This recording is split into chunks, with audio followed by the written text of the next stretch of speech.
Testing.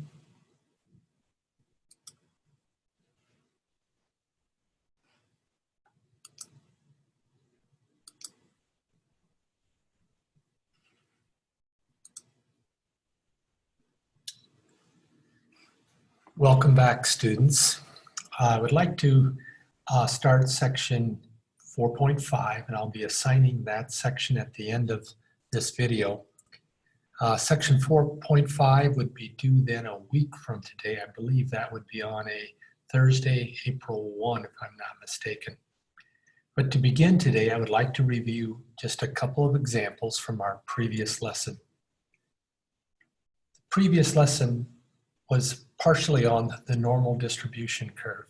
So these two review examples that we're going to cover are going to just review the two types that we have looked at.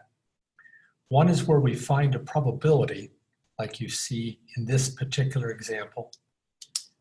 Because it's a normal population, normal distribution, I'm going to draw that normal bell curve. The mean value is 7.8. That's the middle value of that distribution. The standard deviation is given to be 2.4. We want the probability that a student chosen at random would have worked 10 hours or less.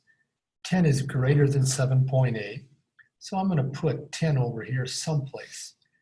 I don't know exactly where it falls, but I'm going to locate it on the right side. 10 hours or less would mean we want everything to the left of that, all of that probability, or you can think of it maybe as a percentage. We know that there is 0.5 probability on the left side, or we could think of that as 50%. What I really need then is this portion right here. What will that be? It's going to be determined by the probability that my x is less than 10. I really need to change that to a z-score. So to that end, I'm going to use that formula for a z.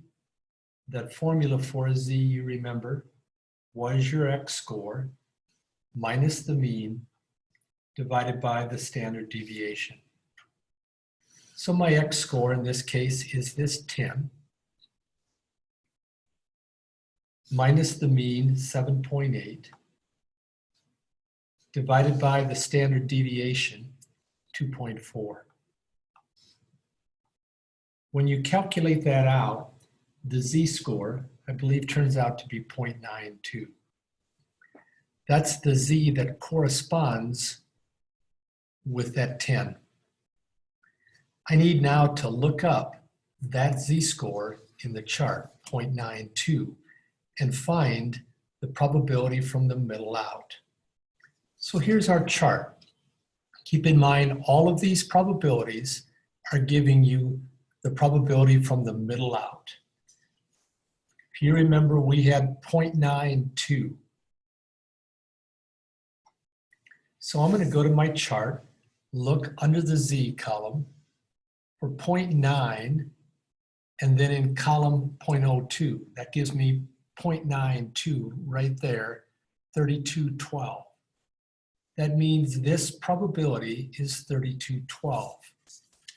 So I'm going to put that in over here now, 0.3212.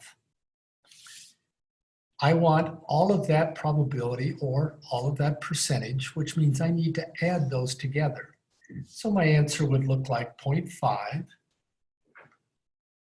added to 0.3212, giving me my answer 0.8212. That would be a probability. That's what they happen to ask for here. So I would leave it as that decimal. If they had said find the percentage, then I would have changed this one to 82.12%. This problem, again, one of our review problems, was designed to find probability or percentage. compare that now to this review problem. This one, we're trying to find a value on the normal distribution curve, not a probability or percentage. Because it's a normal population, I can again draw my bell curve. I again happen to choose the same mean, 7.8. I chose the same standard deviation, 2.4. This time, we want to find the value that cuts off the top 80%. This left side is 50%.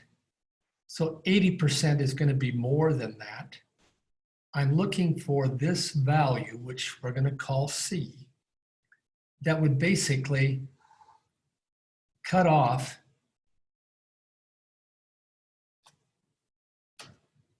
the top 80%. Okay?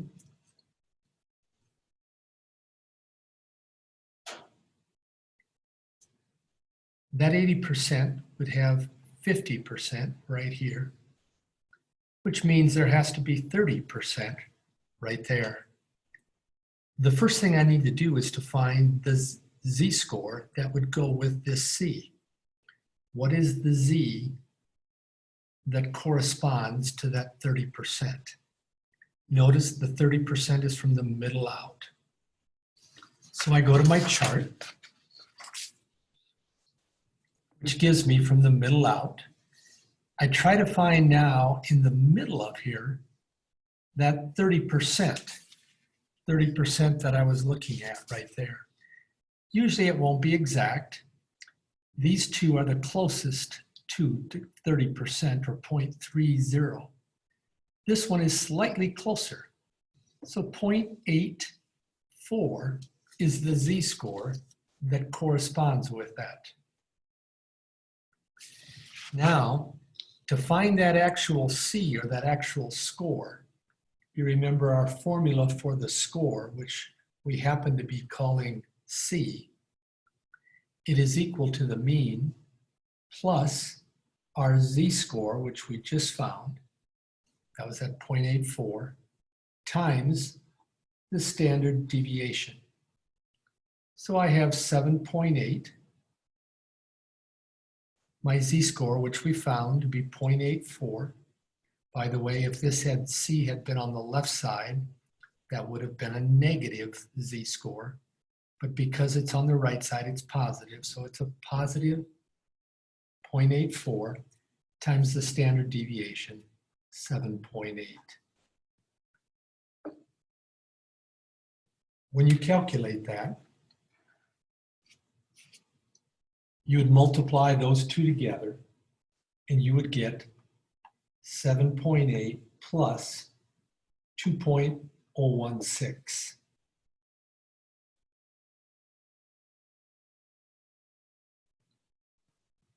I shouldn't have put 7.8 in there. It's the standard deviation. I apologize, 2.4. Should be 2.4, and for the standard deviation, which came right from here, I picked the wrong number. But when you add these together, you end up with 9.816. That 9.816 is the value that cuts off that 80%. That would be what your C-score is about.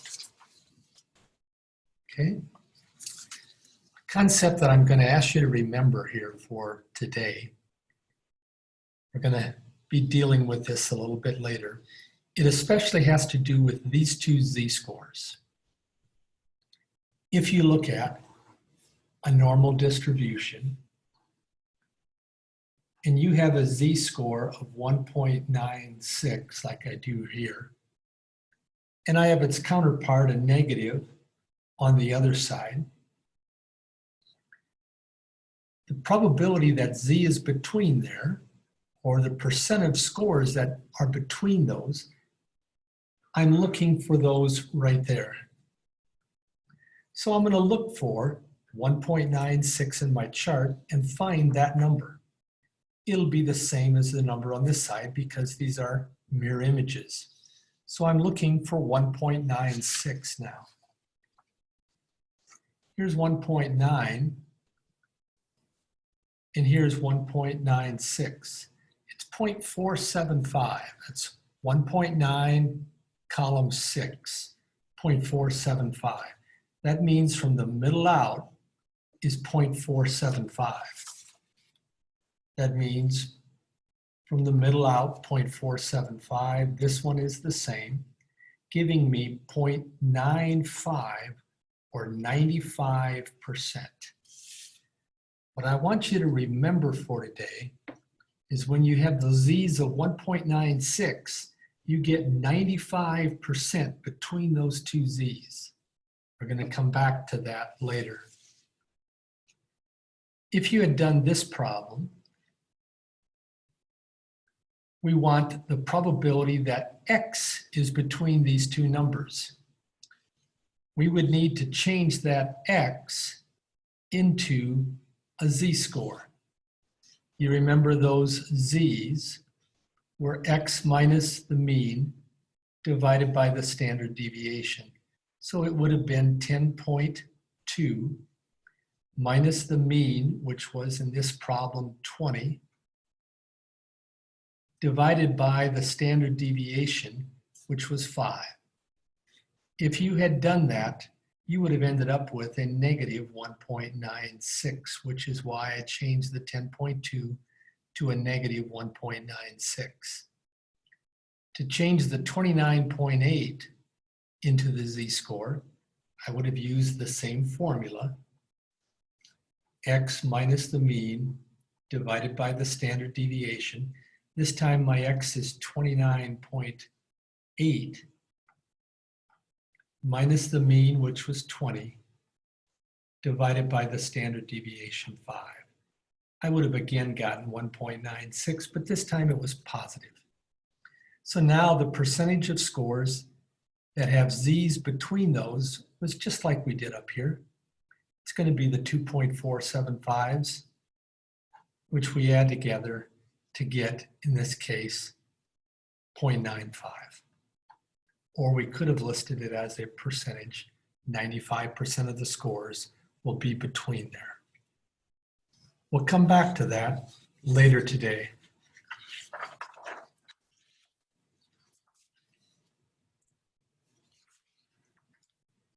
Today our focus is on inferential statistics. Maybe I'll just cover up one of these sheets so we don't get confused. Inferential statistics is where I take a sample from some population and I use that sample to predict something about the whole population. When I do that procedure, it's referred to as inferential statistics. I'm inferring something from the sample. Why don't we just consider the whole population and then know exactly rather than trying to predict? Well, in some cases we can do that, and if that's possible, we would in most cases.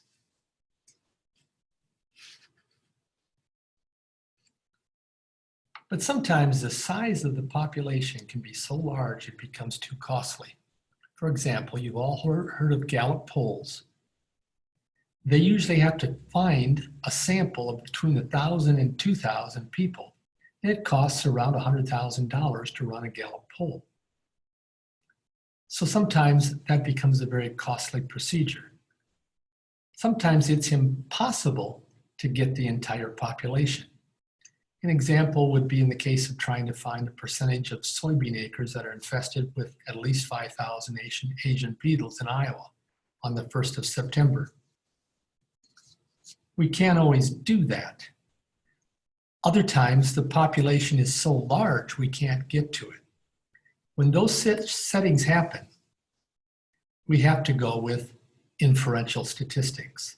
Then our challenge becomes getting a proper sample that has to be unbiased and truly random to get a sample that would closely reflect the entire population.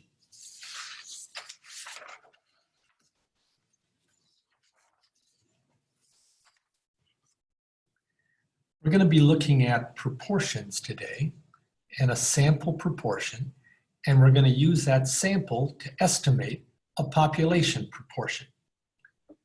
Proportion is one particular type that we can use. Other types would be a sample mean to predict a population mean. There are other types as well, but we're going to go with proportions today. If I have a sample of n people, where x of these portray a certain characteristic, then the sample proportion would be x divided by n. That's the number of people that portray a certain characteristic divided by the total number in the sample. That fraction we call p hat. A very common one would be in an election. We might poll 100 people, and let's say 41 of them, that would be x, 41 want to vote for candidate A. Then x over n would be 41 over 100. Our sample proportion would be 0.41. Now, it doesn't have to be 100 people. There might be 70 people, of which 31 portray or want to vote for candidate A. Then you would take that decimal. We quite often round the decimal off to 2 places. Here's another example. If I randomly checked the speed of 100 cars on I-80 across and found that 38 were speeding, they were going over the speed limit, then the sample proportion of speeders would be x over n, 38 over 100, or we could say 0.38. The population proportion in this particular example would be the proportion of all the cars on I-80 that are speeding. It's possible that it's 0.38, but it's more likely that that is close to 0.38. The population proportion we call simply P. It is quite important that we keep straight this P, which represents a population proportion, compared to this type of P that we looked at earlier.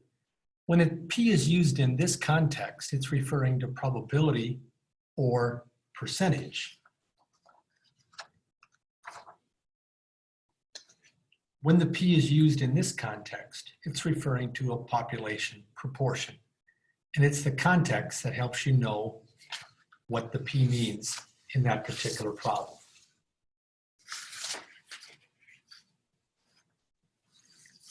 As I mentioned earlier, the sample proportion P hat, which is equal to x over n, will rarely be exactly the same as the population proportion, but it will usually be close, provided it was a non-biased sample, and the sample being large enough in comparison to the entire population. Here's the part that is pretty phenomenal, really. This wasn't found until the last couple of 100 years. It refers to the central limit theorem. But if I were to take a large number of good samples, say 1 billion or 1 trillion or quadrillion, if I were to take a huge number of good samples and find the sample proportion for each one of those,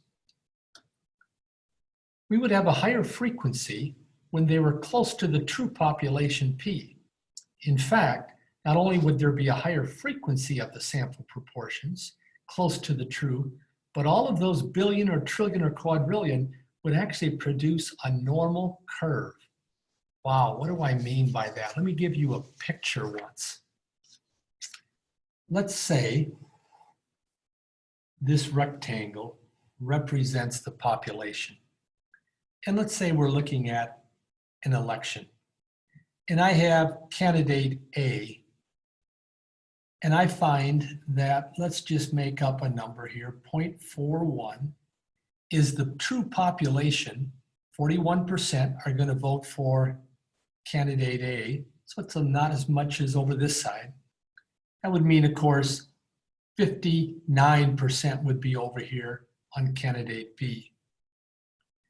If 41 was the true proportion, the true population proportion that would vote for candidate A, if I took one sample, I might hit right here. If I took another sample, I might hit here. If I start taking another sample, I get hits all over here. Some might be right at 41, but a lot of them would be close. What we would find is there would be more of them close to 41 than a long ways away. But here's the amazing thing. If we were to chart all of those, they would produce a bell curve right here. That's known as the central limit theorem.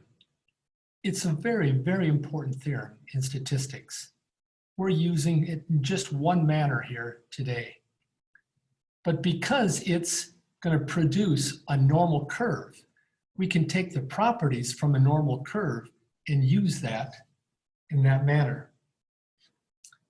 For example, in this normal curve, if I looked at a z-score, remember we did this earlier, if I looked at a z-score of 1.96 and a negative 1.96, I would know that 95% of those samples would hit right in there. 95% would be between these two values. Now, keep in mind, there's no way we're going to take a billion, trillion, quadrillion samples and find each x over n for that particular sample. But we know this would happen if we did. That's the central limit theorem. We only take one sample. So here's this same curve. Now watch carefully once. Let's say we don't know that number. Up here I gave a number of 0.41, but let's say we don't know that number. That's again the proportion that are voting for candidate A. I take one sample. That one sample possibly could hit right on top of that, but more likely it would not. More likely it would miss on one side or the other. Let's just say the one sample hit right here. I don't know that it's more than the true population, the question mark. For all I know, this could have hit on the other side. But here's what I do know. This sample was going to have a 95% probability, percent chance of being in between these two z's. I take this band and I apply it to that one sample that I took. That band width was determined by the percentage of scores that would be between there. Notice when I apply that band width, it crossed over or it contained my question mark, what I was looking for. Maybe the one sample was not going to hit here. Let's just say the one sample hit right there. I take that same band. Notice again, it contains the number I'm looking for. Maybe that one sample hit way over here. I take the same band. Notice it contains that. Here's the killer. Here's the kicker. 95% of the time it's in that band. But 5% of the time, I might have a sample that, let's just say, hit way out here, pretty close to the edge. When I take that band and I apply it, I miss the number that I'm looking for. And I have no idea when that's going to happen. I just know that it occurs 5% of the time if I'm using these two z-scores. This concept is what we're going to be looking at here today. It's known as confidence intervals. So we'll be doing more work with that now.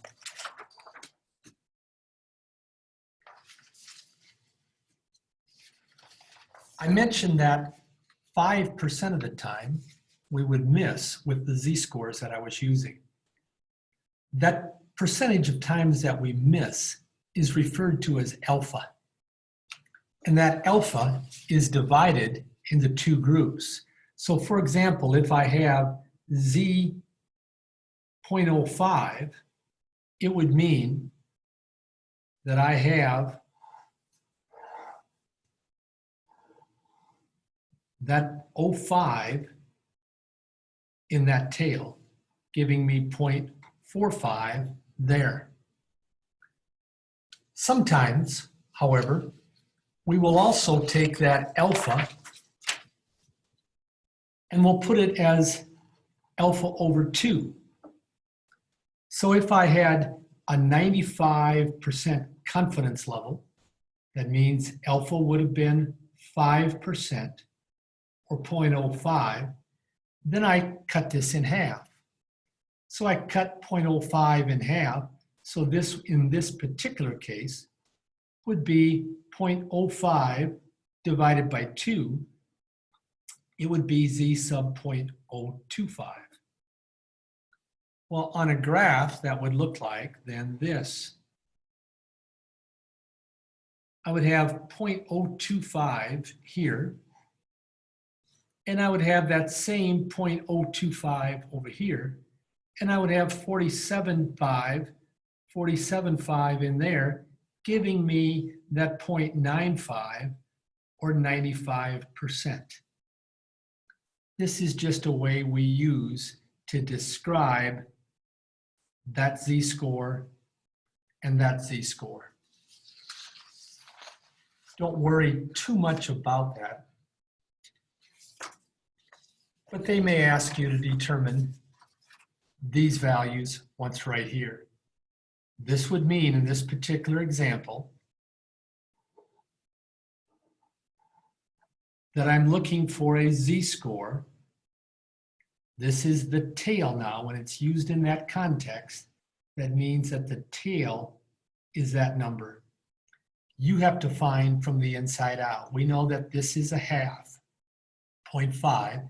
So this would be 0.5 minus that tail, 1844.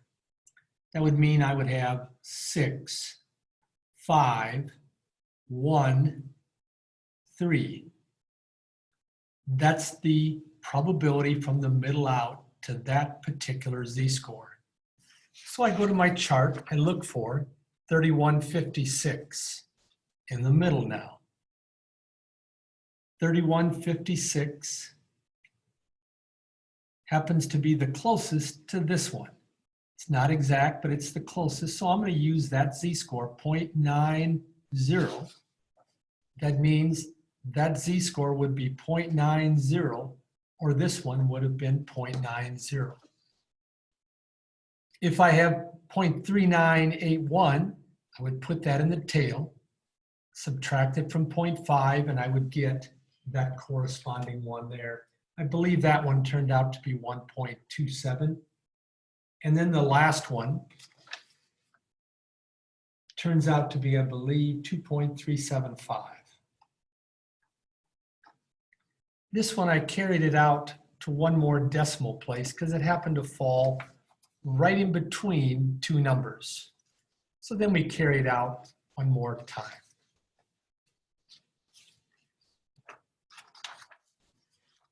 To find the z number associated with 95% confidence, we did that earlier. That would mean I would have z. Remember that 5% of the time, that's the complement of 95, and I would have alpha over 2. So this would be z, 5% alpha over 2, z sub 0.025, which we found to be 1.96. If I wanted to find 80% level of confidence, then I would take the complement of 80, which is 20 over 2, That would be z sub 0.10. That would mean, I'll put it over here, I have my curve. The 10 is in the tail. And this value, 0.4, would be from the middle out. I would go and find the 0.4 in my chart, find the z that corresponds. So here's my chart. I look for 0.4. The closest one is right here. So it is 1.28. That would mean then this z would be 1.28 for 80% confidence level. You'll be asked to find some of those in your assignment.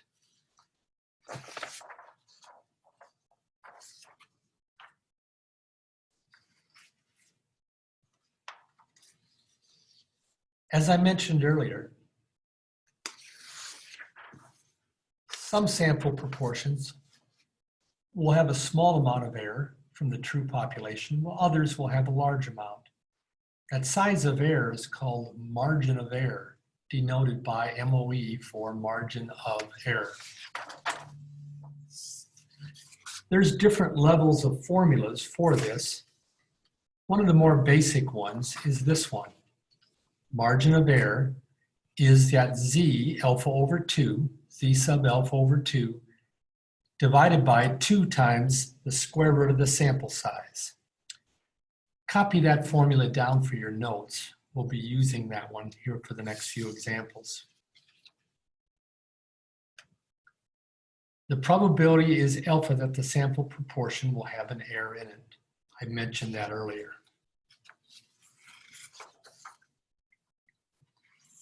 So far, it's maybe been somewhat confusing, but let's take now an example of finding a confidence interval.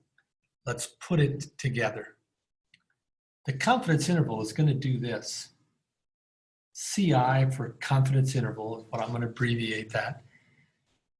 It's going to take my sample proportion and it's going to add and subtract my margin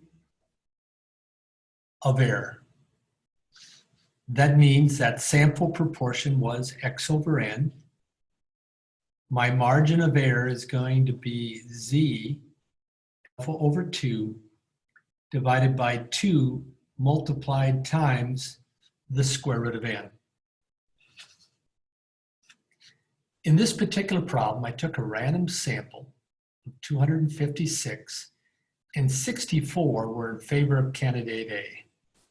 We're asked to find a 95% confidence interval. Okay, I tried to make this p hat turn out nice and easy for us. P hat is x over n. I chose 64 and 256 so that they would come out even nice, or for a fairly nice decimal. 64 out of the 256 would vote for candidate A. That turns out to be a fourth, 0.25. So that means this x over n is 0.25. I'm going to add and subtract my margin of error. That margin of error, you recall we just had that formula. It's that z alpha over 2 divided by 2 times the square root of n. Well, if I wanted 95%, that means 5% is my chance of error. So I'm looking at z sub 0.05 divided by 2 over 2 times the square root of n. That's going to be z sub 0.025 divided by 2 times the square root of my sample size, which is 256.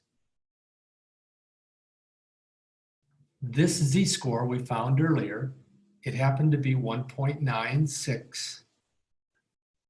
The square root of 256 is 16 times 2, so it would be over 32. That gives me my margin of error. Turns out that that margin of error happens to be 0.06125. I'm going to put that in for my margin of error here, 0.06125. Then I'm going to take 0.25 and subtract that for my left probability or percentage. And then I'm going to take 0.25 and add that. So if I do those calculations, when I subtract 0.06125, I'm going to get 0.18875. When I add this to 0.25, I'm going to get 0.31125. I could have wrote this as a percentage. It would have been 18.875 or 31.125%. What exactly do those numbers mean? It means that I am 95% confident that the population that is going to vote for candidate A is somewhere between 18.875% and 31.125%. Or I can say about 19% to 31% is going to vote for, somewhere in there is going to vote for candidate A. I don't know if it's right in the middle, probably not right in the middle at 25. Maybe it's at 20%, maybe it's at 28%, but I'm 95% sure that the percentage that's going to vote for candidate A is between these two percentages. That's what finding a confidence interval is all about. And I believe I have those listed right there.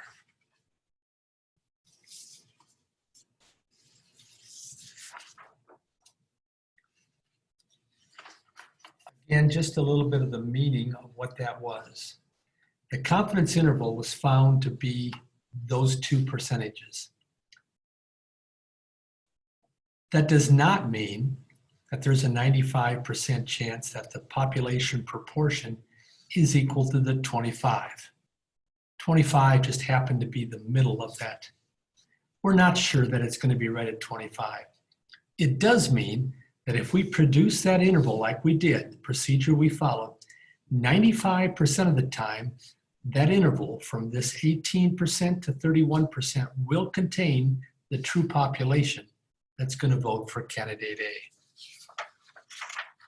That's a significant meaning, not this one. This is not the true meaning. This is the meaning of that confidence interval.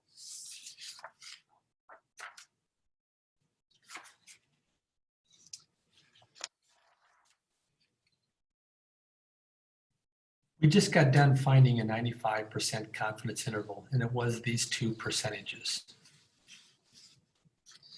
But now let's change it and find a 90% confidence interval instead. Well, that 90%, what's going to change, the only thing that's going to change is my Z value. Remember, 90% has an alpha of 10%. Cut in half, that Z alpha is going to be 10%, complement of that, cut in half, Z.05. That's the tail. So 45 is what I'm looking for. 45, the closest is these two right here. 0.45 is right in the middle. So it's 1.645 is my Z value, 1.645. So now to find the 90% confidence interval, it's going to be that p hat plus or minus my margin of error The p-hat is again, just like it was last time, 64 over 256.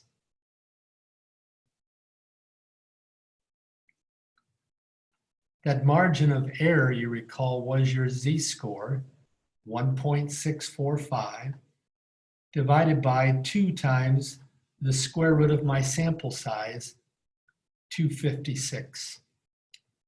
That's going to be 0.25 plus or minus. Let's see if I happen to have that down here. I believe I do. That turns out to be 0.051. So when I add and subtract that, I end up with 19%. In fact, 19.9%, I've rounded it off to 1 decimal, up to 30.1%. Now, it's kind of important that you recognize, how does this interval compare to the one that I had up here? I'm going to put this 31 right over here, just so we can see it a little bit better, 31.125%. Look at this interval and compare it to the interval we found for 90%. This one was 95%. This one is 90%. We're 95% sure that it's between these two percentages. We're only 90% sure that it's between these two. But notice this, these two are closer together. It's a more precise prediction, but we're only 90% confident in it. Because it's more precise, narrower interval, we're going to miss more often. We're going to miss 10% of the time. This interval up here is a wider interval. It goes past 19, it goes all the way down to 18. It goes past 30%, it goes up to 31. We're 95% sure that the true percentage is somewhere in there. That's a higher percentage of confidence. We're only going to miss 5% of the time, but it's a wider prediction. It's a casting a wider net, if you will. All right? If I had done 99% confidence, I would have had to make a wider interval yet. The 99% confident one, it would technically turn out to be this. I won't do the entire procedure, but it would have been 64 out of the 256 plus or minus my z-score. For that one, it would have been 2.575. You can go through that procedure again. 2 times the square root of 256. When you put all that together, you would have ended up with the following. I'm going to round these percentages off. 17% all the way up to 33%. Notice that interval is even wider than the 95 one.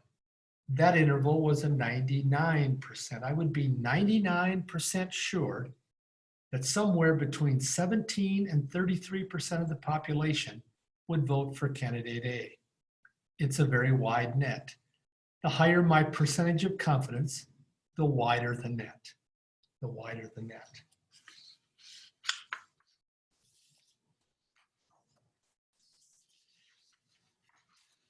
One other thing that affects how wide that net is the size of the sample.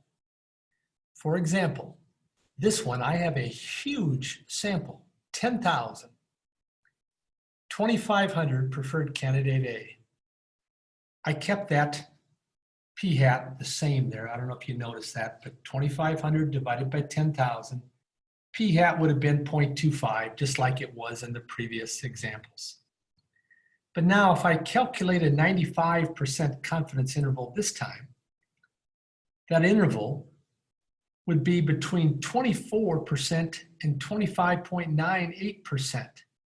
That's very close to each other.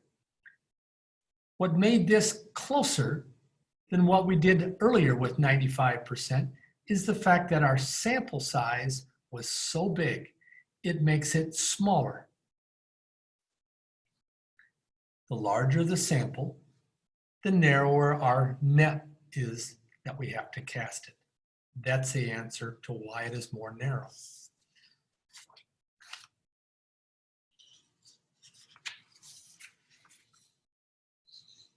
Here's summarizing what I just tried to get across. If I increase or make the sample size bigger, my margin of error becomes smaller and our interval becomes more compact, narrower interval. If I increase our level of confidence, our margin of error becomes larger and our interval becomes broader. If I need to be 99% sure, I gotta cast a broader net, a wider net.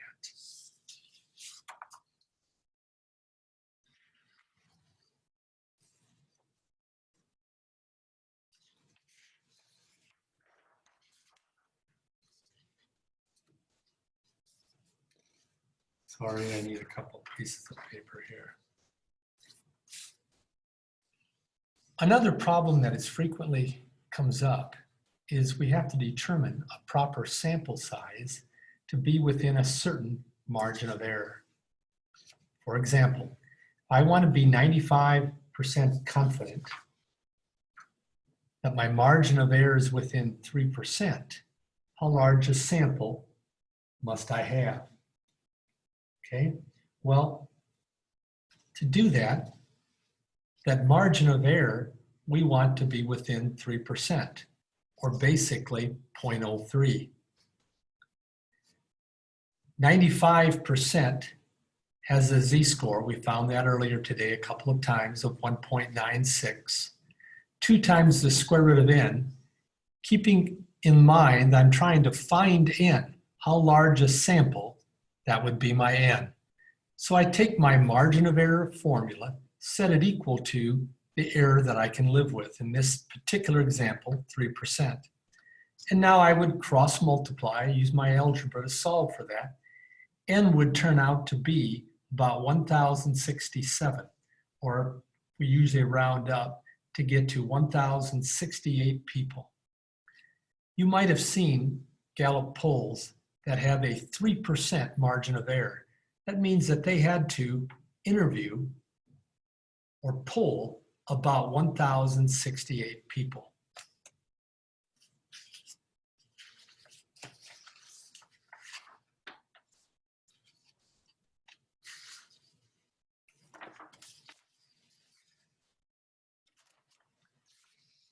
Let's review all of the concepts in one final example here today. Given a random sample of 2,500 from a population of 500,000, where 1,500 of these 2,500 said they prefer item A.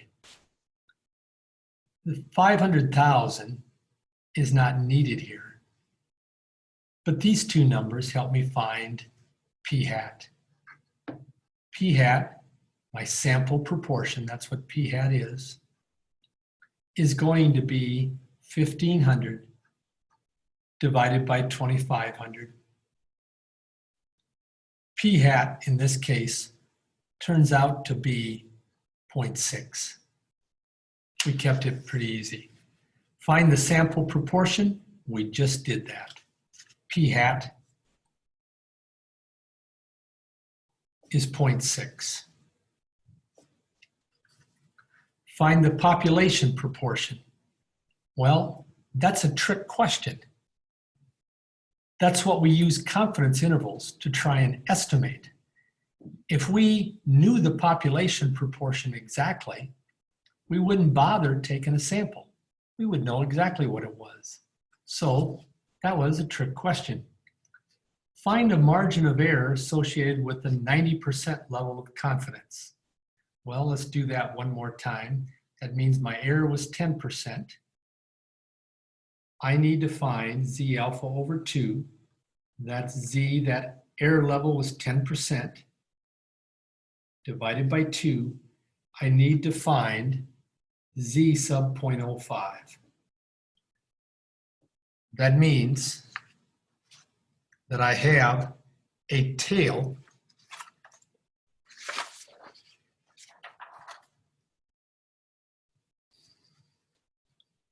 of 0.05, like you see right here, which means 0.45 would be in there. So I need to look for the 0.45, or the closest I can get. 0.45 happens to be right between these two numbers. So that means that my z-score is 1.645, right between those two numbers. 1.645 is my z-score. This question asked me to find the margin of error. The formula you remember was that z, alpha over 2, which we just found, to be divided by 2 times the square root of n. So that z-score is 1.645 divided by 2 times the square root of our sample size, which was 2,500. That again is going to be 50. So it's 1.645 divided by 2 times 50, or 100. That's going to give me, when I divide by 100, 0.01645. That's my margin of error. So here I found a sample proportion. Here I found a margin of error for 90% confidence level. 95% would have just had a z-score of 1.96. Everything else would have been the same. 99% would have had a z-score instead of this 1.645. I would have had 2.575 in for that z-score. That would have changed those z-scores.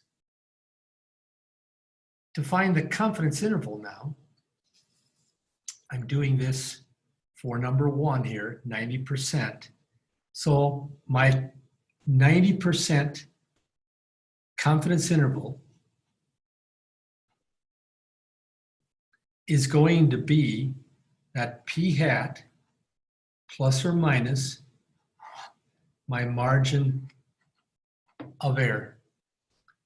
We found both of these right here. So I'm going to put those in. P hat was 0.6 plus or minus my margin of error, 0.01645.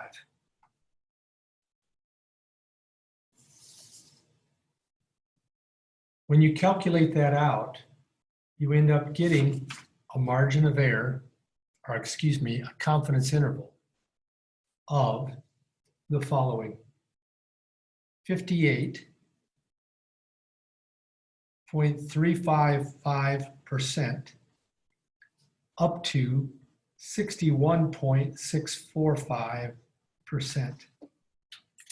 There's my confidence interval. What does that mean? It means that I am 90% confident that the percent of people that are going to vote for item A is somewhere between this 58% and this 61%. That's what that confidence interval means. If you had to produce the 95, again, the only thing that would have changed would have been your z-score. That number right there would have been 1.96. That would have changed this, and it would have made this interval wider.